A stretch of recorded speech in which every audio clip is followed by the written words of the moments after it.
तो एकमात्र हम हैं, और उसका सबसे बड़ा कारण अगर कोई है तो वो है शिक्षा। हम अपने काम के अंदर, जन सेवा के अंदर इतने व्यस्त हो गए कि धीरे धीरे धीरे धीरे हम शिक्षा से वंचित होते गए, शिक्षा को छोड़ते गए, और शिक्षित नहीं होने के कारण हमारी स्थिति ऐसी परिस्थितियों में आकर खड़ी हो गई।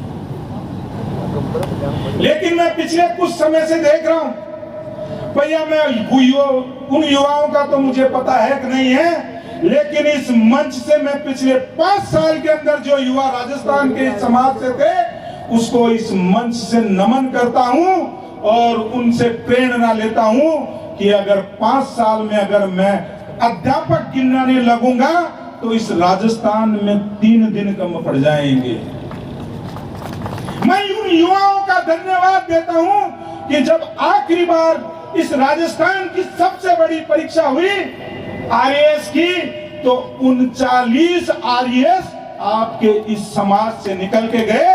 ऐसे युवाओं को मैं इस समाज से नमन करता हूं और इस समाज से उनका अभिवंदन और वंदन करता हूं। मैं उन युवाओं का भी धन्यवाद देता हूं जो देश की सबसे बड़ी परीक्षा के अंदर पिछले 3 बार जो परीक्षाएं देख रहा हूं, मैं 3 सत्र की परीक्षाएं देखता हूं, तो माननीय मंत्री जी 3, 4 और इस बार 3 आईएएस मेन में सेलेक्ट होने वाले राजस्थान के कुमारों के बेटे हैं। मैं ऐसे युवाओं को प्रणाम करता हूं। मैं ऐसे युवाओं को प्रणाम इसलिए करता हूं क्योंकि इस कुमार की स्थिति और परिस्थिति हम सब जानते हैं कि हमारी स्थिति क्या है। हम विकट परिस्थितियों के अंदर भी रहके, हमारे समाज के अंदर शिक्षा की कमी है, धन की कमी है और ज्ञान की कमी है। इन अभावों को दूर करते हुए भी उन लोगों ने हमारा गर्व से सीना ऊपर किया है, इसलिए मैं उनका नतमस्तक करके अभिनंदन करता हूं, अभिवादन करता हूं। कुमार ने गरीबी क्या आती है? कोई कहता गरीबी मैंने देखी है, मैंने देखी है, मैंने देखी है। किसी ने नहीं देखी। इस देश में अगर गरीबी की पराकाष्ठा को अगर किसी ने जिया है तो वो इस कुमार ने जी है। चाहे वो उत्तर प्रदेश हो, राजस्थान हो, चाहे पंजाब हो, उत्तराखंड हो, पश्चिम बंगाल हो, गरीबी की रेखा की अंतिम पंक्ति के अंदर अगर कोई बैठा हुआ था तो ये कुमार बैठा हुआ था। हम जानते हैं, बचपन में देखा है, जब छत टपकती थी तो एक बाटका इधर लगाते थे, एक गमला इधर लगाते थे, एक थाई इधर लगाते थे। ऐसी विकट परिस्थितियों के अंदर रह के भी आज भी समाज का कोई व्यक्ति ये नहीं कह सकता कि कुमार डकैत हो सकता है, चोर हो सकता है, अनैतिक कर सकता है या दुष्कर्म के कामों के अंदर किसी कुमार के बेटे का नाम आ सकता है। ऐसी विकट परिस्थितियों में भी हमने हमारे संस्कारों को नहीं छोड़ा। ये कुमार की ताकत है। मैं हमेशा कहता हूं कि हमारे बुजुर्गों ने जो भी हमको संभलाया, गरीबी दी तो गरीबी को जिया, सेवा दी तो सेवा को किया। एक गमला भर अनाज के अंदर हजारों के मटके दे के आने वाला और उसको सेवा भाव से जी के ढंग से जीने वाला अगर कोई है तो वो ये कुमार है। हर व्यक्ति को गर्व होना चाहिए, हम कुमार हैं। गर्व होता है, मुझे गर्व होता है और मैं गर्व से कहता हूं, ये तो प्रजापत बोलने लग गए, लेकिन 5 साल की उम्र के अंदर भी मेरे नाम में आज भी पूरा नाम मदन लाल कुमार है। कुमार तो सोशल मीडिया के सुन ले, मैं मदन लाल कुमार हूं। मैं चाक चकलेटी और ठाके से जो पैदा होकर मिट्टी में खेलने वाला कुमार का बेटा हूं। मैं मदन प्रजापति हूं। क्या कहते हो मेरे बारे में? क्या लिखते हो मेरे बारे में भैया? लिखो। एक व्यक्ति है, वो लिखते हैं मदन प्रजापति ने अपने बाप को छोड़ दिया, माँ को रोड पे छोड़ के चला गया। पता है क्या? क्या जानता है भाई मेरे बारे में? मेरे पिताजी 7 साल की उम्र के अंदर खत्म हो गए थे। मैंने किसी मंच से नहीं बोला, लेकिन आज बोलता हूं मैं। 7 महीने का था जब मेरे पिताजी खत्म हो गए। किसी विकट परिस्थितियों में मेरे माँ के भी मेरे से खत्म हो गए। 4 साल की उम्र में लोगों के बर्तन मांजे, झाड़ू लगाइए और वहां से निकल के देश की सबसे बड़ी पार्टी का प्रदेश का प्रवक्ता हूं मैं, मदन प्रजापति। Very good. क्या जानते हो आप मेरे बारे में? क्या लिखते हो? जो नहीं है उसका दुख नहीं किया है, लेकिन जो जीवन में मिला उसको सहजता से जी के और सफलता की सीढ़ी पे चढ़ने वाला हूं। मैं इस कुमार का बेटा मदन प्रजापति हूं। कभी भी कठिनाइयों के आगे अपने आप को नतमस्तक और नतदंड नहीं किया मैंने। आप सुबह से शाम तक क्या लिखते हो भैया? ये लिखने वाले में से कुछ लोग ऐसे भी हैं जो पिछली बार कांग्रेस के अंदर थे। जब सत्ता परिवर्तन हुआ तो सत्ता परिवर्तन के साथ में, सुरेश जी रुक जाओ, थोड़े बाद में कर लेना। सत्ता परिवर्तन के साथ में इनको लगा कि माटी कला बोर्ड का नंबर तो उधर नहीं आया क्योंकि पप्पू जी ले गए उधर, तो पहले डूंगर राम जी ले गए। अब क्या है कि सरकार आई है तो इधर बढ़ जाएंगे हम। तो माथे पर 1.5 फुट का साफा बांध के और सत्ता के साथ में परिवर्तन होके बीजेपी में आ गए। मैं कभी किसी मंच से किसी की बुराई नहीं करता हूं और आज भी नहीं कर रहा हूं, लेकिन इस समाज को सच जानने का पूर्ण अधिकार है, इसलिए बोल रहा हूं। क्यों मैं जीतमल जी का विरोधी नहीं हूं?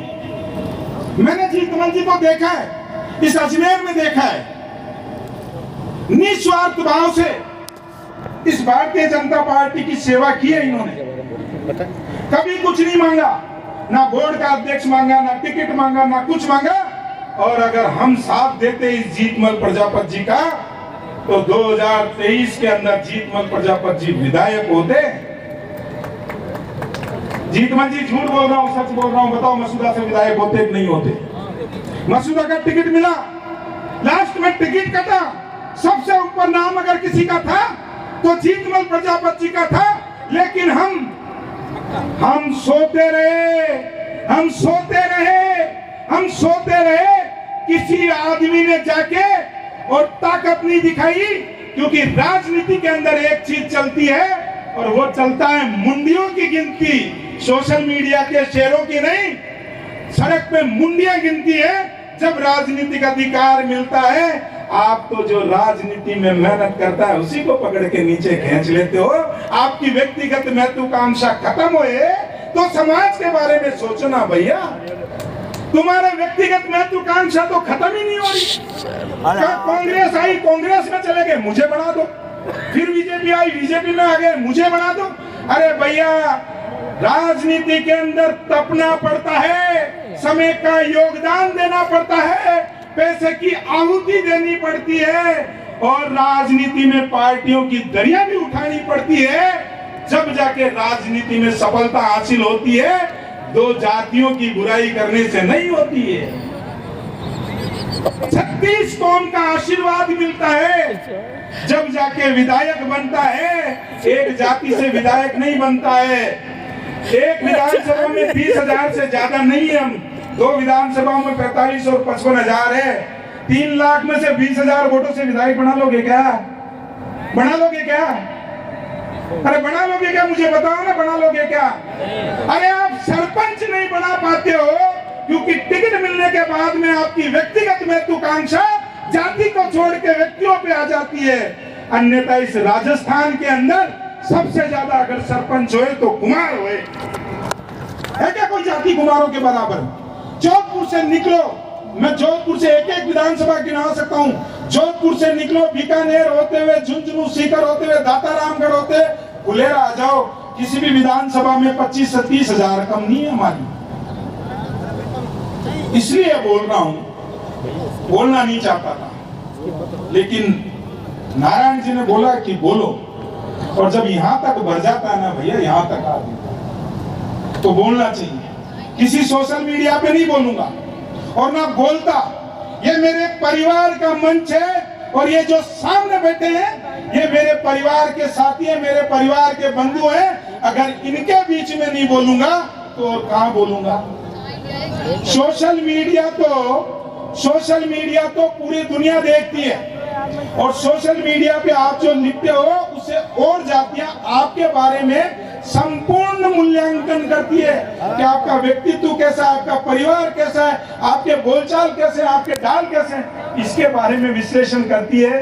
तो अगर कहना है तो यहाँ को हमारी सबसे बड़ी कमजोरी है, जो हमको बंद कमरे में बात करनी है वो तो चौक चौराहे पे चिल्लाते हैं और जो चौक चौराहे पे बात करनी होती है वो बंद कमरों में फुसफुसाते हैं। ये है कुमारों की सबसे बड़ी प्रॉब्लम। मैं तो इतना ही कह सकता हूं कि आप सुधर जाइएगा, और ये सुधरने के लिए पूरा समाज नहीं है भैया। ये कोई 2, 4, 5, 10 लोग हैं जो जीवन में खुद कभी सफल नहीं हुए। ये कभी खुद सफल नहीं हुए। नारायण जी आपको गालियां देते हैं और किसी को देते हैं, ये जीवन में कभी खुद सफल नहीं हुए। मैं चुनौती से कहता हूं, और इस मंच की पूरी चुनौती से कहता हूं, अगर कोई आदमी लिखने वाला अगर ताकत रखता हो तो नारायण प्रजापति जैसा ओसिया का कार्यक्रम करके इतनी संख्या लाके मैं मान जाऊंगा उस व्यक्ति को। मैं उससे गवाह हूं। घर फूकना पड़ता है, तमाशा देखना पड़ता है। पत्नी अगर वहां इंतजार कर रही होती है, गांव गांव, डाणी डाणी, चूल्हा चूल्हा, घर घर हाथ जोड़ के छोड़ी फैलानी पड़ती है कि 10 आदमी मेरे कार्यक्रम में आ जाओ भैया। जब जाके संख्या इकट्ठी होती है। नहीं, मैं जानता हूं कार्यक्रम, कई लोग कई कार्यक्रमों की फूंक भरते हैं, मैं मन से नहीं कहूंगा। मैंने 2023 में ये करा दिया, हमने वो करा दिया। अरे भैया, आप ये कार्यक्रम, नारायण जी ये कार्यक्रम आपने कराया क्या? आप नहीं, ये कार्यक्रम तो आज तो आप ही करा रहे हो ना, आयोजक आप ही हो ना। अगर इस टेंट का पैसा देना हो, इस और किसी का पैसा देना हो तो आपसे मांगेंगे ना, गाड़ी का, घोड़े का आपसे मांगेंगे ना। ऐसा थोड़ी है कि कार्यक्रम पैसे मांगे तो कार्यक्रम इन्होंने करा दिया, और पैसे नहीं देने हो तो दुनिया के बीच में लिफाफा डाला फोल्डर खाक में, और मैंने कराया है। ऐसे होता है क्या? अगर कार्यक्रम कराया है तो टेंट का पैसा भी दे दो भैया, वरना फिर जब टेंट का पैसा मांगते तो कहते हो कि कार्यक्रम इसने कराया। मेरी जुबान मत खुलवाना, वरना मैं छोड़ूंगा ना, मैं छोड़ूंगा तो इस राजस्थान कम पड़ जाएगा, ये ध्यान रखना। मेरी कुछ मजबूरियां हैं, जिनको मेरे कुछ संस्कार हैं, जिनको मैं लेके चलता हूं। मजबूरी ये है कि मेरे घर पे जब 10 लोग आते हैं और उनका काम होता है तो मेरे आत्मा को शांति मिलती है। अगर मैं इस पद से उतर गया, खुला हो गया ना, फिर मैं बता दूंगा कि मैं किस तरीके का आदमी हूं। मेरा उन सब लोगों से इस मंच से आग्रह, जो कल भी वीडियो बना के डाल रहे थे, प्रवक्ता है मदन प्रजापति, टीवी पे क्यों नहीं बोलता? यहां बोलता हूं, मेरे घर में टीवी पे बोलता हूं भारतीय जनता पार्टी के लिए। मेरा दोनों रोल अलग है। एक माँ मेरी ये प्रजापति समाज है, और एक माँ मेरी भारतीय जनता पार्टी है। एक माँ के साथ में मेरे संबंध है, एक माँ ने मेरे को मान और सम्मान दिया है। दोनों माएं मेरे लिए महत्वपूर्ण है। वहां जो लाइन आएगी वहां बोलूंगा, यहाँ जब इस समाज के लिए बात आएगी तो इस समाज के लिए बोलूंगा। Very good. बोला हूं मैं पर्दे के पीछे से बोलता हूं, दिखाता नहीं हूं। जब सवाई माधोपुर के अंदर एक बच्चे के साथ में गंडासा लेके काट दिया था, ये सोशल मीडिया के युद्ध वीर कौन से बिलों के अंदर छुपे हुए थे, और कौन से प्रेसिडेंट रोज लिखने वाले कहाँ थे भैया? ये नारायण प्रजापति क्यों गया था वहां पे? और पूछो नारायण जी से, लखन जी से कि मदन प्रजापति पर्दे के पीछे खड़ा था नहीं? जोलाराम कुमावत जी को गाड़ी में लेके और मुख्यमंत्री जी के वहां गया था, नारायण जी को फोन करके बोला था आप वहां जाओ, मैं मुख्यमंत्री जी के जाता हूं। लेकिन मेरी आदत नहीं है वहां से जाके डालने की, क्योंकि कुछ काम शांति से ही होते हैं, बिना बताए होते हैं। वो ये समाज समझ गया नहीं। एक मैं इस समाज से हमेशा कहता हूं, जब तक आदमी बने नहीं, तो हमारा डूंगरराम गेदर जी बने नहीं थे तो पूरा राजस्थान डूंगरराम गेदर को अपना मानता था। चुनाव में भी जो मदद होती थी, चाहे मेहनत की मदद तो वो होते करते थे। लेकिन जैसे डूंगरराम गेदर जी माटी कला बोर्ड का अध्यक्ष बना, वो माँ को कौन है? वो तो फलाना कुछ है, यो टीम का कुछ, वो माँ को कौन है? मदन प्रजापति जब तक प्रवक्ता नहीं थी, जब तक सरकार नहीं थी, जब तक मैं आपका था। अरे जब सरकार आई है तो आप मुझे दूर कर रहे हो। अरे जब राजनीतिक फायदा लेना है, जब ताकत है, जब क्यों दूर कर रहे हो? जब ताकत नहीं हो जब दूर कर देना, क्या फर्क पड़ रहा है? ये भाषण और ये बातें कभी खत्म नहीं हो सकती। लेकिन मैं फिर कहता हूं, अगर सोशल मीडिया के युद्ध वीर जो जिनकी प्रवृत्ति हो गई है, वो नहीं सुधर सकते भैया। आज इस मन से भी नहीं सुधरेंगे, कल भी नहीं सुधरेंगे। जाकी रही भावना जैसी, प्रभु मूरत देखी वो वैसी। तो उनकी भावनाएं समाज के लिए ऐसी है, वो नहीं सुधर सकते। मैं उनको सुधरने की बात कह भी नहीं रहा हूं, और मैं उनको सुधार नहीं सकते। नारायण जी नहीं सुधार पाए तो मैं क्या सुधारूंगा मैं। लेकिन यहाँ बैठे हुए उन लोगों से जरूर बात करूंगा जो सोशल मीडिया पे ये देख के ये करते नहीं यार ये गलत बात है, ये नहीं होनी चाहिए थी। नेगेटिविटी फैलाने वाले 5 आदमी हैं, और इस समाज से प्रेम करने वाले, और इस समाज के बारे में सोचने वाले, और इस समाज की सेवा को दिल में रखने वाले हजारों लोग हैं। मैं उन हजारों लोगों से आग्रह करता हूं कि ऐसे लोगों को मुंह तोड़ जवाब दो, उसी जगह जवाब दो, उसी की भाषा में जवाब दो। 3 दिन में सुधर जाएंगे। देख के केवल आप ये मत करो, आप अपने फर्ज का पूरा पालन करो, वो अपने फर्ज का पूरा पालन कर ले।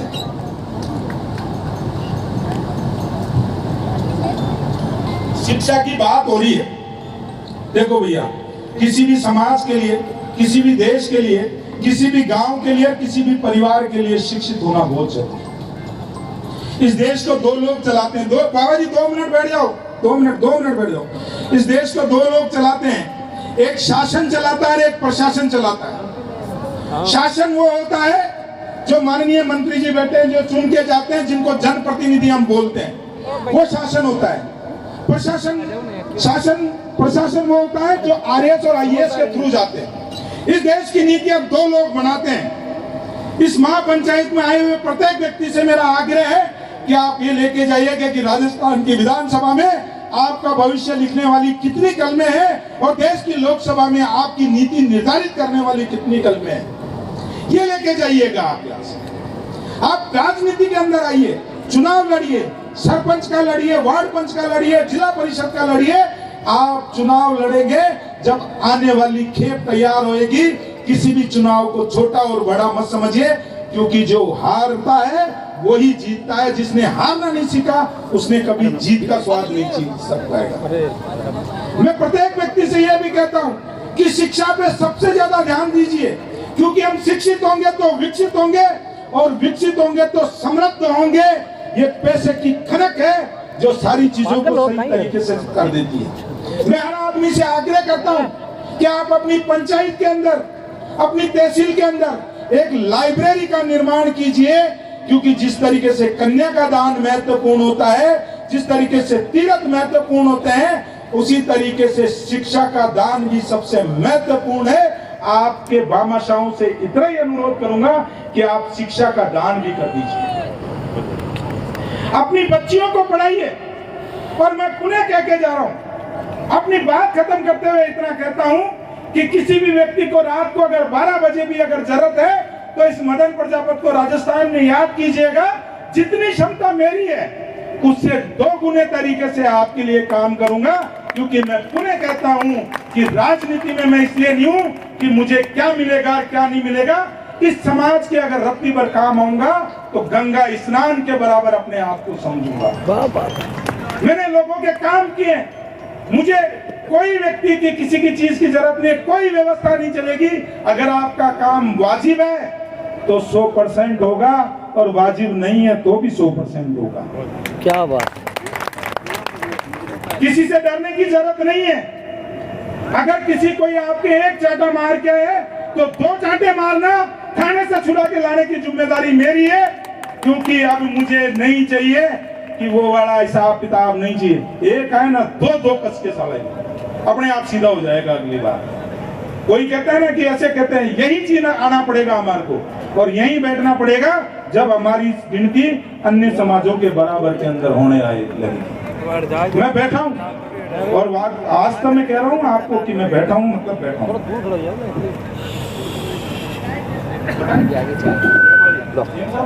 पुनः बता देता हूँ नारायण जी मैं आपको। देखिए, माननीय मुख्यमंत्री जी के यहाँ मैं गया था, और मैं जाऊंगा, क्योंकि मदन प्रजापति भारतीय जनता पार्टी का प्रदेश का प्रवक्ता है, ना नारायण जी के संगठन का प्रवक्ता है, ना अन्य किसी संगठन का प्रवक्ता है। मैं राष्ट्रीय कुमार महासभा का कार्यकारी प्रदेश अध्यक्ष था, वो भी पिछले 2 महीने से मैंने छोड़ दिया।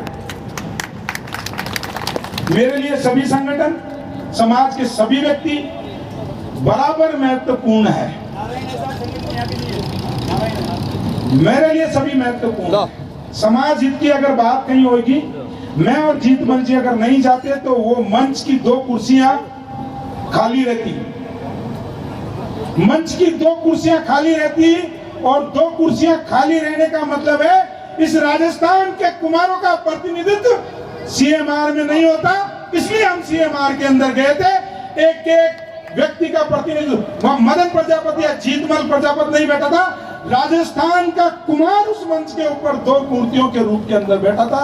इस मंच और इस मंच के बाहर बैठे वाला प्रत्येक व्यक्ति वहां उस मंच पे बैठा। उस सभागार के अंदर मंच संचालन करने वाला ये मदन प्रजापति था। जीतमल जी सही कह रहा हूँ गलत कह रहा हूँ?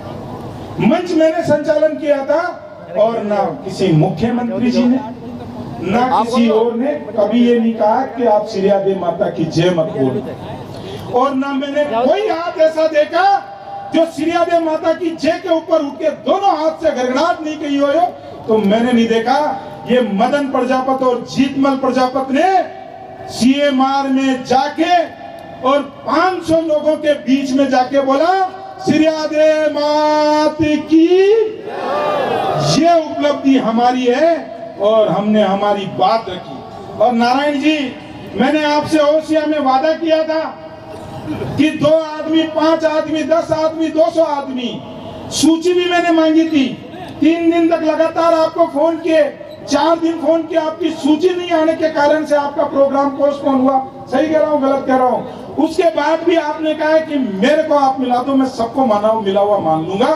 आपको 24 घंटे में माननीय मुख्यमंत्री जी के कार्यक्रम मिला कि नहीं मिला, आप बता दीजिए। मुख्यमंत्री जी ने, एक मिनट, मुख्यमंत्री जी ने आपकी पूरी बात, आपका पूरा ज्ञापन और 3 मिनट के समय में आपको पूरा समय दिया या नहीं दिया? ईमानदारी से मंच बैठा है, बता दीजिए। हम बात क्या करते हैं? अभी बात हो रही थी, माननीय मुख्यमंत्री जी ने क्या दिया? 10 मिनट दूसरे दिन आपको दे दी थी, आप नहीं आई मेरे पास। एक जिले के 4 आदमियों की नहीं होती, 4 आदमियों की सूची से काम नहीं चलता। पूरे 50 आदमियों की बात नहीं है, बात है पूरे राजस्थान की।